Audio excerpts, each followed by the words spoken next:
and support regional industrialization. Kenya in particular has made significant progress in expanding export processing zones and special economic zones that continue to provide attractive incentives for investors and an enabling environment for business. We have also liberalized our foreign exchange regime, enabling investors to repatriate 100% of their profits while advancing innovative financing that is available for all our investors. Infrastructure fund that we have just established, National Infrastructure Fund. And I was having a conversation with President Macron on how we are going to raise resources in our continent. We have discussed, we will be having a serious meeting tomorrow on matters to do with international financial architecture. While it is okay, and we are having a big conversation on how to make the Bretton Woods institutions more representative, how to enhance the voice of our continent, how to leverage on our shareholding, we also must do something as a region and a continent. And I have asked my good brother to support us as we push for the new Africa financial architecture, which we will be proposing as we go to the G7. We remain a strategic gateway to both regional and continental markets of nearly 1.6 billion people in this continent. We now look ahead to the next phase of this engagement. Our task is clear: to translate the commitments and conversations emerging from this forum into tangible outcomes that deliver measurable impact in trade, investment, infrastructure, innovation, manufacturing, and sustainable development. Our geography, ladies and gentlemen, and our history, our culture, our shared aspirations for inclusive prosperity provide a powerful foundation for deeper and more enduring cooperation under the Africa Forward framework. That partnership has deepened in recent years. And I want to thank my good friend, President Macron, for having the courage to recalibrate the relationship between France and Africa.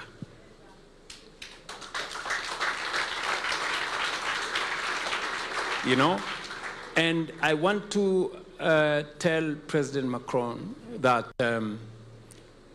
what you have done is the right thing to recalibrate our relationship.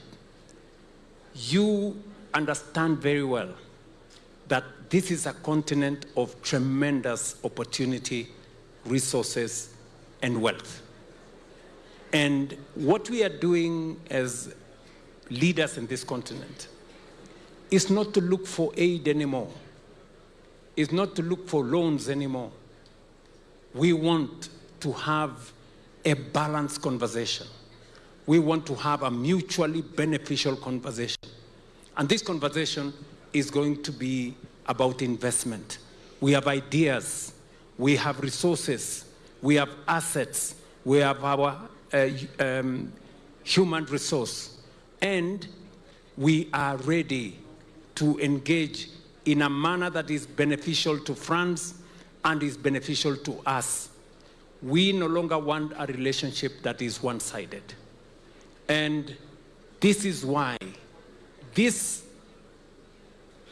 France-Africa Summit in Nairobi is different. We are shifting. The reason why it is being held in an Anglophone country is because we want inclusivity. We want those of us who are Anglophone to feel as part of this relationship as those who are Francophone, because we are one continent and we are one people.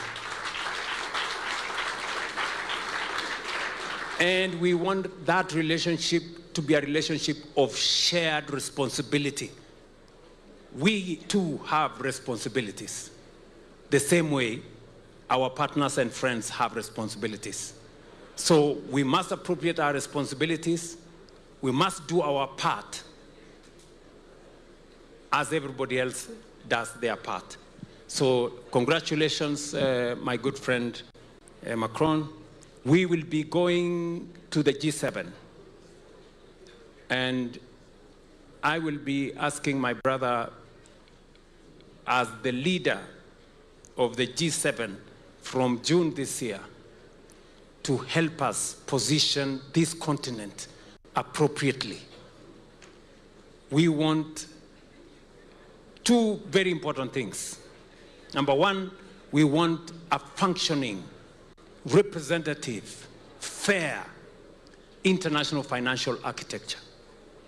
One that recognizes our opportunities. One that does not unfairly judge African economies.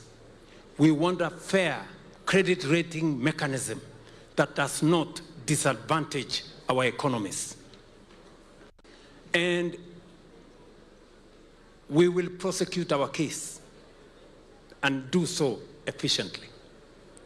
Number two, we want to make sure that the global financial architecture respects the voice of 1.4 billion people living in this continent.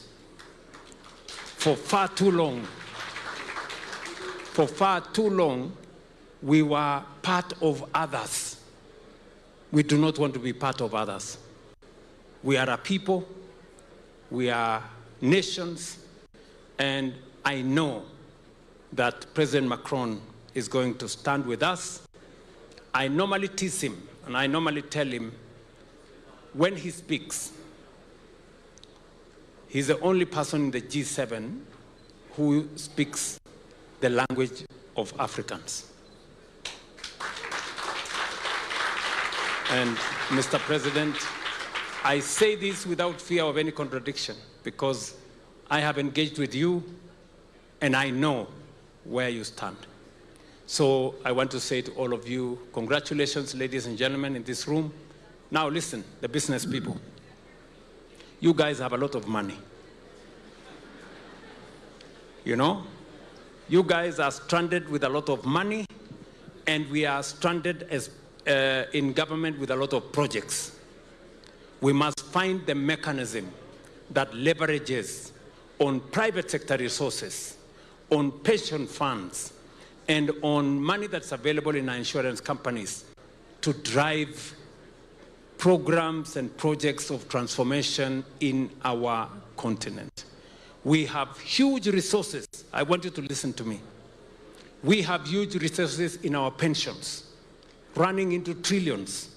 We have huge resources with our insurance companies, running into trillions, but they fear to invest in public projects because they think it is risky. Now listen to me. We are developing a mechanism together with the Africa Development Bank, Afrexim Bank, Trade and Development Bank, Africa Finance Corporation, RTD, and I remember discussing this with President Macron yesterday, so that we can have a mechanism that will de-risk our public projects and enable you, private sector, pension funds, and insurance companies to invest in public projects. That is how we are going to grow this continent. Continuing to depend on the resources of others and expecting that they will make them available at concessional rates will be a waiting game in vain. So we need to think. That is why in Kenya, we have already established the National Infrastructure Fund. We already have the first $1 billion in the National Infrastructure Fund. And this is a fund that we established 4 months ago. In another few months, maybe a month or two, we will have another $2 billion. And we want to leverage the $3 billion that we are going to put in that fund to raise $30 billion to run our infrastructure programs. That is how transformation is going to be undertaken in this continent. You know, we're not going to be waiting for resources from from others. And finally, let me say this. As we work with the private sector, we want the private sector to develop confidence.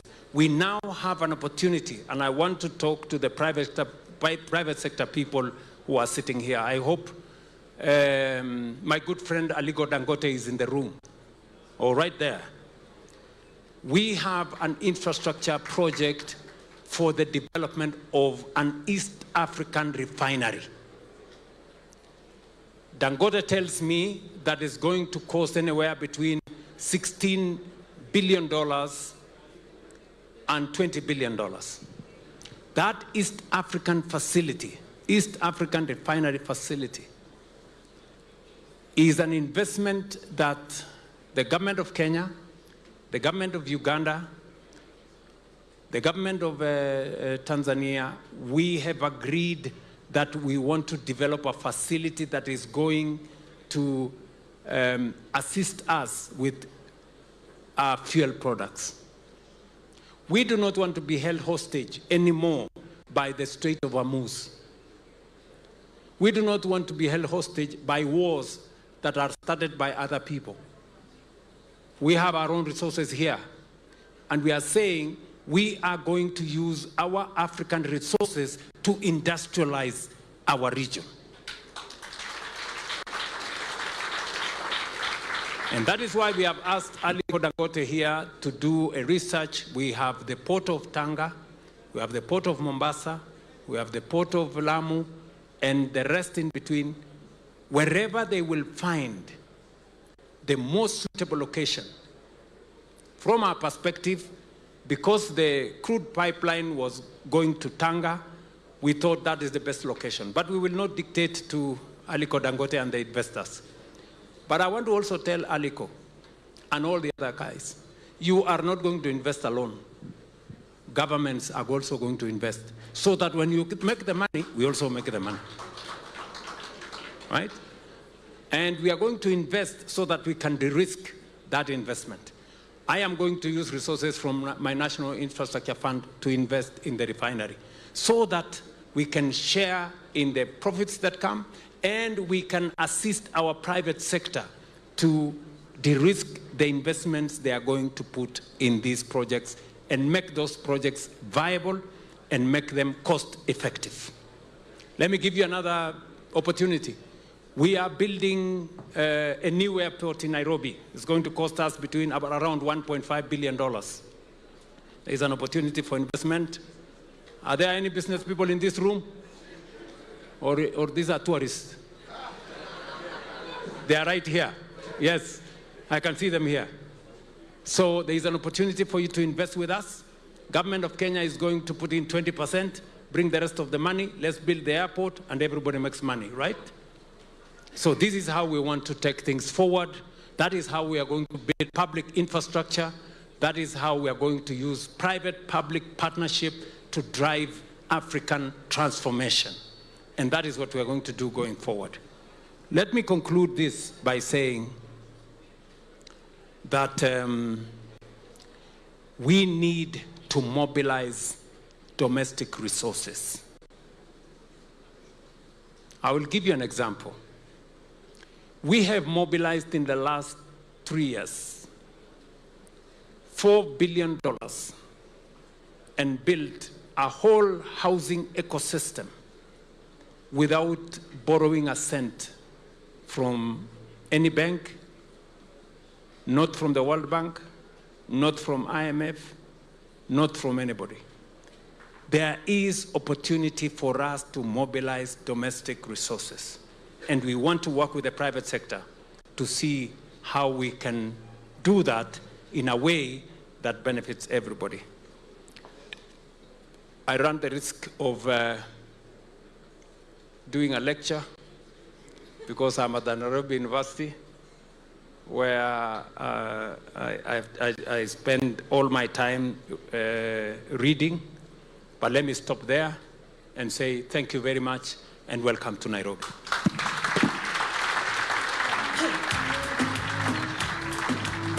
Great. Now it's my moment to invite my good friend and brother, the President of France, Emmanuel Macron.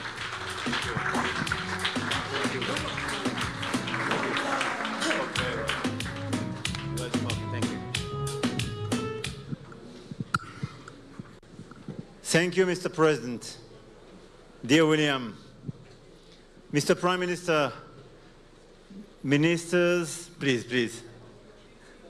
Ministers, ambassadors, business leaders, I'm extremely happy to be here and thank you. Thank you very much, Mr. President, not just for welcoming us and hosting this very important meeting, a premiere, but co-chairing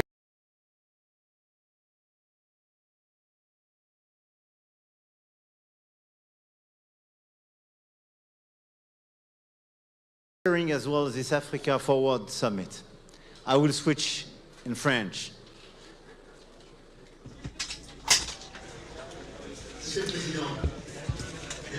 Dear President, ladies and gentlemen, we're very pleased, along with the Kenyan presidents, to be able to conclude here today. I know that there will be panels following these speeches, and other colleagues will also take the floor and discuss the future, and this will definitely take place. But I would like to say just a few words as relates to my belief in what President Ruto said, but also to enable you to measure collectively what this summit represents.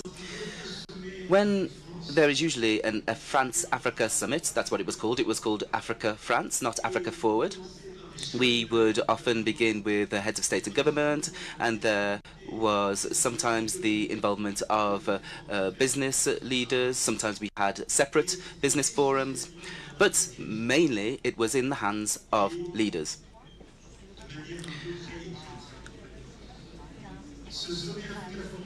This Africa Forward Summit has placed youth at the heart of it, and we spoke to young people this morning. We spoke about youth, culture, creativity, sport, energy, health, digital tools, agriculture, and all of you have witnessed an unprecedented business forum today, which discusses Inspire, Connect, Africa Forward, and has enabled business leaders to meet, but also to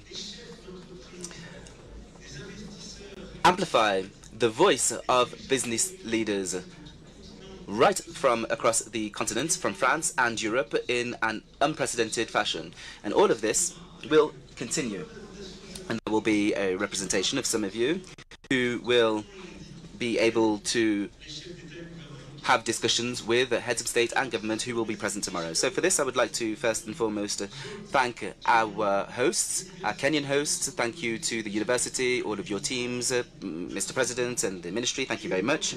And the co-organizers from BPI France, Business France, Proparco. Together, you have been able to create this unprecedented moment. So well done to you and thank you.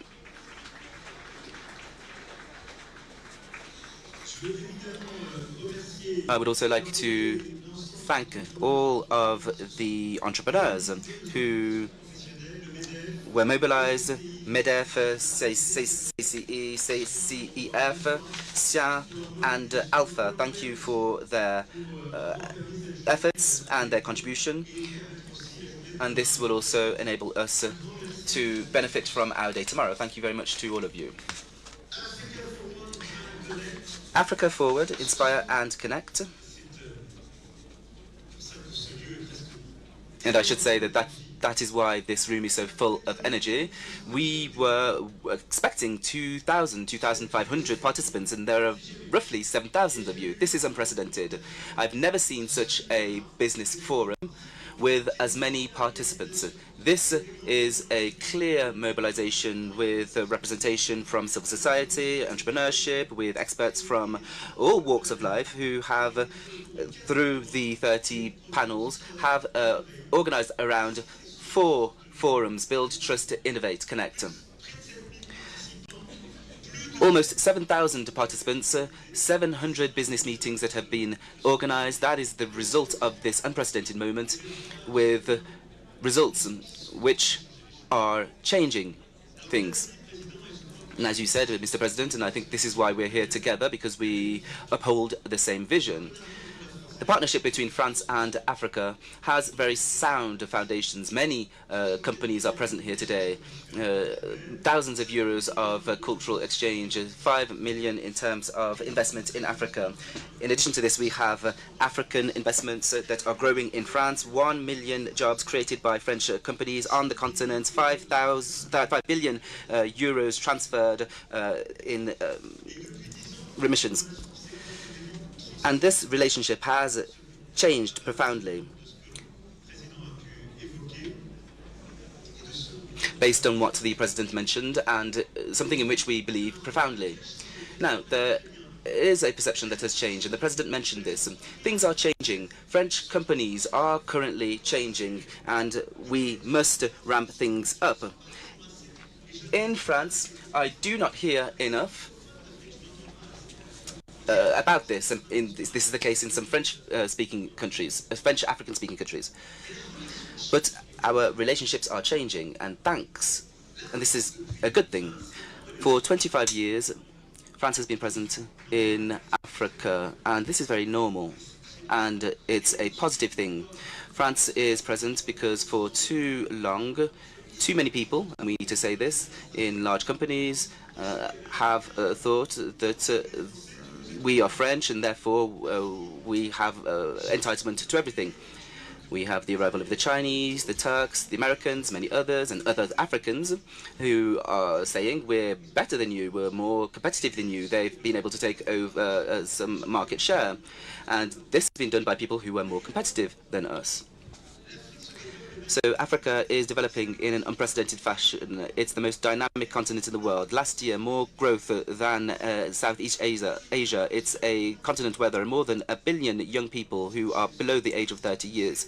And what we've done over the last few years, well, we've woken up as French people and as Europeans. So we have this partnership with BPI France. This demonstrates what we've done over the last few years. We have Digital Africa, our talent passports, everything that we have done to ensure that our youth can move forward more quickly. We wish to reconquer market share in French-speaking Africa, but we also want to do this in other parts of Africa, because Africa is one continent. And this is not due to entitlement, but because we want to be the best. And the President mentioned this. What the African continent is asking for is not for us to come and give aid. They wish for us to invest. They don't want us to tell them what is good and to say, you know, we're good in this field, we're good in this field. That no longer works. So what we need to do is to co-construct with the African continent to say, this is where business can be developed in energy, infrastructure, education, agriculture and health. And collectively, we can co-invest and we can co-produce. Now, this conceptual revolution is the one that we have launched over the last few years. When COVID happened, immediately we committed. I asked President Moustapha at the time. We created an African bureau and we launched a platform to produce in Africa and to begin to produce vaccines.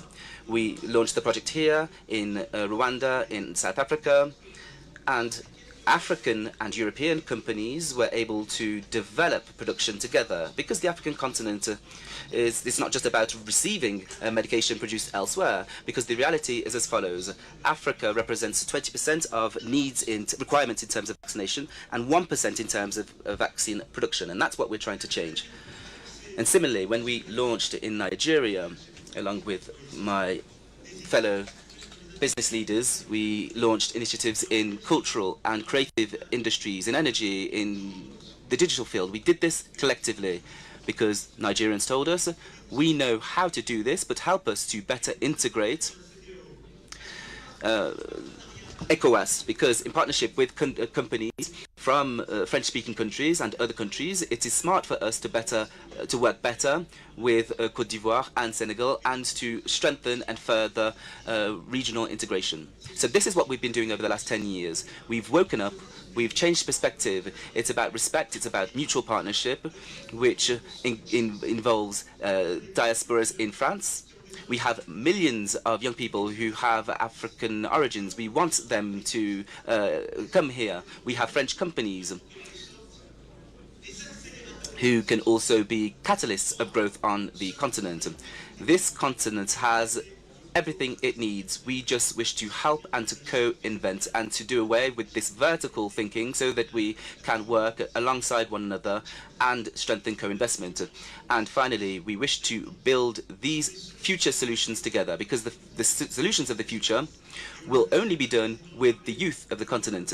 And the President reminded us of this morning. Mobile payment was involved here. It has been developed much more quickly in Africa than on the European continent. And our Kenyan friends know, just as our Moroccan friends know this. And all of this is what lies at the heart of Africa Forward.